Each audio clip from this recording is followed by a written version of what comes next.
Part 3. We've addressed the issues of morals and ethics, and we've illustrated the problems, moral and ethical problems within business, and specifically we've looked at big tech. And of course, we looked at issues of moral hazard and ethical issues within finance when we addressed the global financial crisis, amongst others. But now I want to change tack a little bit and talk about trust. Because if we have a monetary-based economy and we take that money as an abstract, a social relationship based upon trust, trust is important, therefore, isn't it?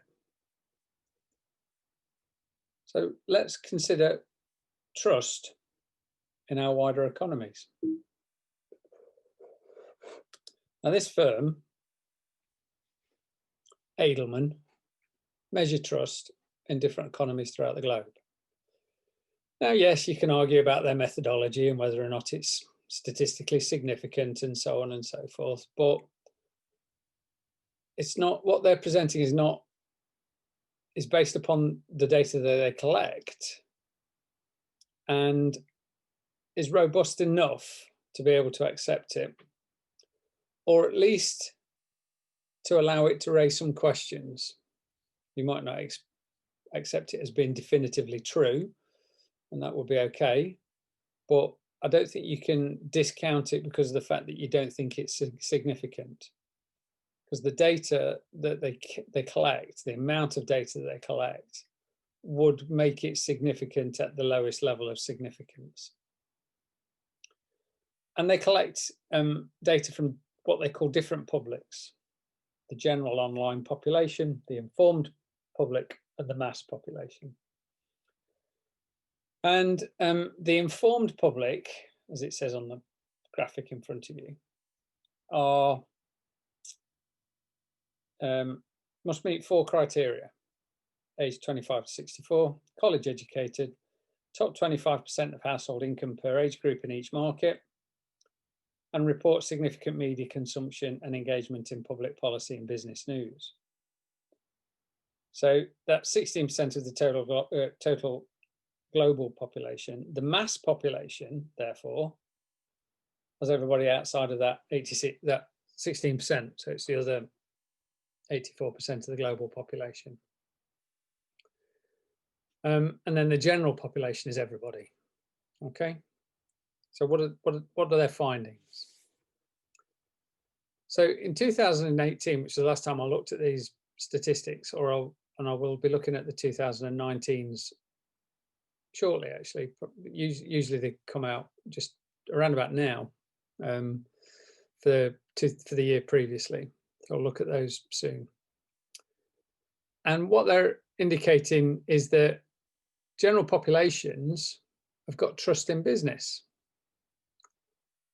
but not necessarily in Europe, where it's still quite low. And we'd ask ourselves questions about, I wonder why that might be, why there might be less trust in business in advanced economies, European advanced economies, than in the rest of the globe. Now, they don't provide us with any data of that, but it's interesting to note that unless you go to places like China, Indonesia, India, United Arab Emirates, Mexico, is that the whole globe has got fairly low levels of trust in business generally, but it's more exacerbated, it's more obvious in Europe. And what's interesting is the US, which you can see in the middle, is that trust in business has gone up dramatically. It's from 2017 through to 2018. I wonder why that might be.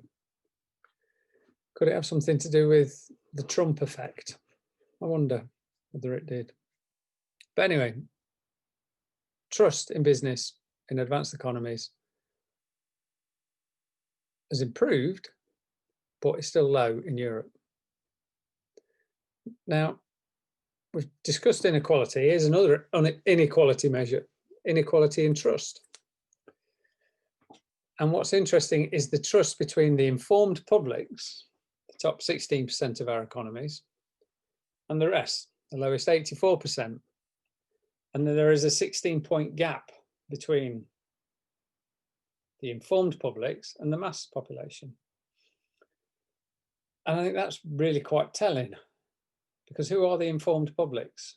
If they represent 16% of the global population, but also 25% of the highest, they're in the top 25% of income earners, they are effectively the elites of our society. It should be no surprise to any of us that the elites of our society have got more trust in the institutions of state, particularly business, than the masses.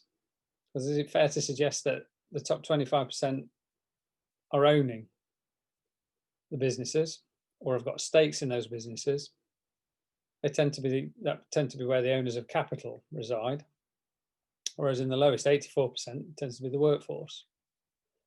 And what's interesting there is that there is quite a considerable gap between the two, which has accelerated since 2016 over the last 4 years. Lack of trust, or there's a branching between the informed publics and the mass populations as far as trust in business is concerned. Now, when you consider the general population and you consider trust in not just business, but this chart shows trust in government, business, charities, and media. From 2000 to 2019, there's been a general increase in levels of trust. But when you split them out between the informed publics and the mass population, or the mass public, there's quite a considerable difference. Remembering that in the majority of cases, when you looked at the global population, is that they were more trusting. There'd been growths in trust. Is that when you split them out, as we have done here, the informed publics are more trusting of their institutions of state, i.e. business, media, charities, and government. And the mass population, not so much. Look who's at the bottom in the green area, the distrustful ones. Look how far the UK has fallen. Between its institutions of the elite populations, the informed publics, and the mass populations. It's also quite interesting is that when you look at the population as a whole, is that those countries that are at the top of the trusting area, the trust index, to the blue ones, China, Indonesia, India, UAE, and Singapore, what kind of governments do they have?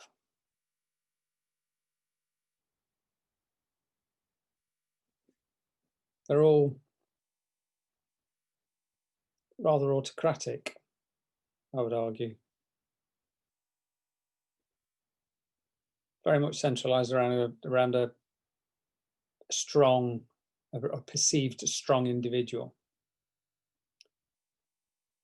And that's replicated here too.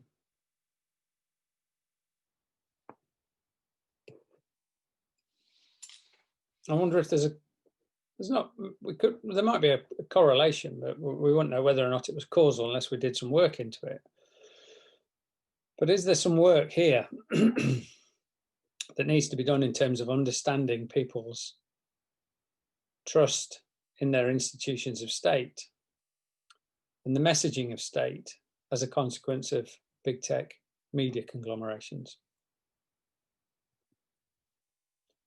Now, this is an interesting one because this is not just replicated a trust in terms of the institutions of state, media, charities, business, government. This is more representative of the system as in its entirety. And what's interesting here is that if you look at the mass population, nearly half of the 84% of the global population, would indicate that the system is not working for them. It's failing them. It's the words, it's failing them. 34% aren't sure though. So that's 80%.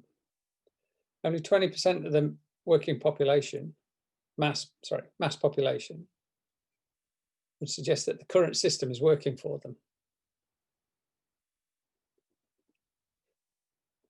Well, isn't the system supposed to work for the population? Isn't the point of human progress is to replicate systems that work in order to actually engender human progress, distributions of wealth, equality, opportunity? If this is a test of the effectiveness of our systems of governance, then the answer to that must be that this is a resounding and catastrophic disaster. If only 20% of the mass population feel that it's working for them. Well, we might be able to ignore those if we look at the top 25% of the wage earners, the informed public, the elites of our society. But actually, only 21% of the elites of our society maintain that it's working for them as well.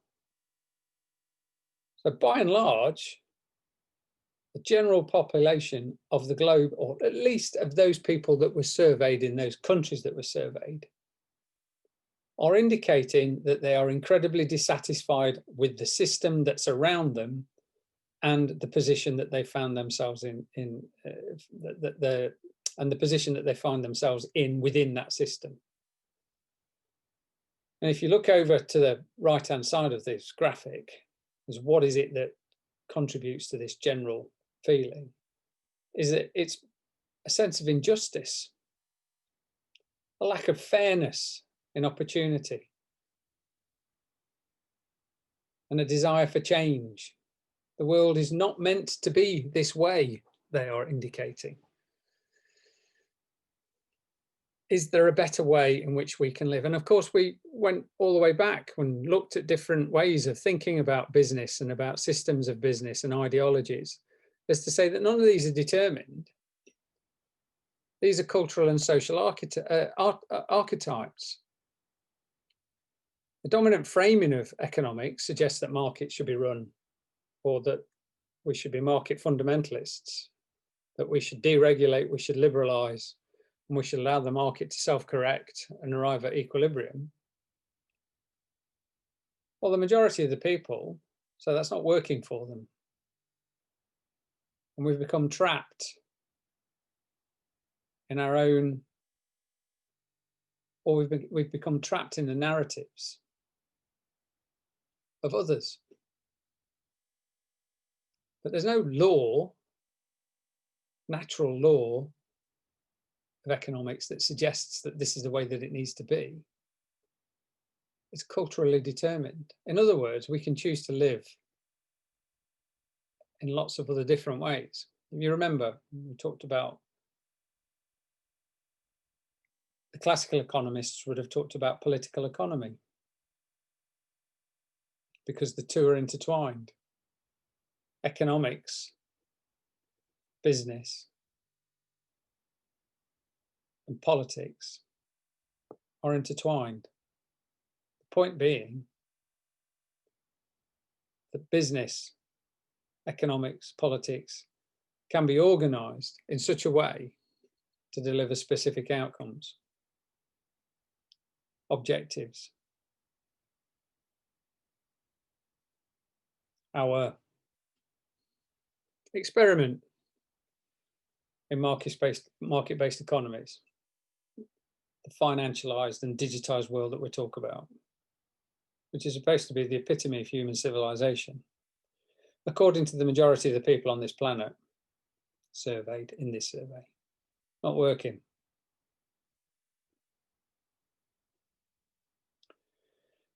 And when I was looking at these figures, I was reminded of one of the greats of sociology and social philosophies. We've talked about Marx and we've talked about Wenger. Beg your pardon. We've talked about Marx, we've talked about Weber in the past. There's another one that really belongs up there as being one of the great big hitters of social theory, and that's Emile Durkheim. Came later than the other two. Now, Durkheim is a functionalist, but he theorized that society is a system of moral norms, based on a system of moral norms, which connotes very strongly to what we're talking about here today. Society behaves best when it subscribes to and adheres to a set of moral norms, ethical norms, norms that we would associate with good behavior. And he sees that there are some problems with this system of moral norms, one of which is what he refers to as the malady of the infinite. And this malady of the infinite relates to people's desires. People's desire is infinite, he suggests. And as a consequence of that is that people will behave against the moral norms if they feel they can better themselves against the norm in question. A balance within our system based on norms that gives us this life-sustaining equilibrium. He calls it a life-sustaining equilibrium. When things are at balance. When it's out of balance, as an absence of moral social norms, he refers to that as anomie. And he maintains that capitalism itself contributes to anomie, as it promotes the malady of the infinite, which draws people away from a life-sustaining equilibrium, as capitalism rewards relationships that are transactional and temporary. In effect, they're mercenary, according to him. And one of the substantial contributing factors to anomie, as far as Durkheim is concerned, is that institutions of state no longer work in the general interest of the majority. Now, reflect back on the data that we've just seen from the Edelman Trust Barometer. Is it possible to conclude that institutions of state are not working in the interest of the majority? There's just one example here. If the US minimum wage was currently was pegged to productivity, it'd be worth about $20 an hour. US minimum wage is about $7.95. You can't live on $7.95 an hour in America. So Durkheim, one of the great social theorists, and his conceptualizations of moral norms and anomie, is very pertinent today, I think. If you reflect upon the political system, recent political history, the rise of Trump and the Trumpist Republican Party, the rise of Boris Johnson and the Brexit Party, and the following similar sorts of paths. But what was the rationale for their victories in the first place? Trump purportedly stood up for the working man and woman, of course, was on their side, was from business and recognised what their issues were. People voted en masse for him. Put America first, put me first, I think is what people meant. And in the UK, Brexit, did people really want a Brexit? I remember before 2016 is that the debates concerning Europe were negligible. It was a debate within the Conservative Party, but it wasn't in the streets. It wasn't in the pubs. It wasn't in the coffee bars. It wasn't in my family or anybody else's family. People weren't that concerned about Europe. And then all of a sudden it became the big issue of the day. And then we Brexited because of Europe, or because people woke up one day, looked out the window and went, this isn't working for me, we need change. And the figures that we've seen replicate that interpretation, as opposed to the sort of like populist rise of Johnson and Trump, is that people are generally dissatisfied with their lot. People are getting richer, firms are more powerful, becoming bigger, stock market's going up. But actually the income distribution is not trickling down to the working family.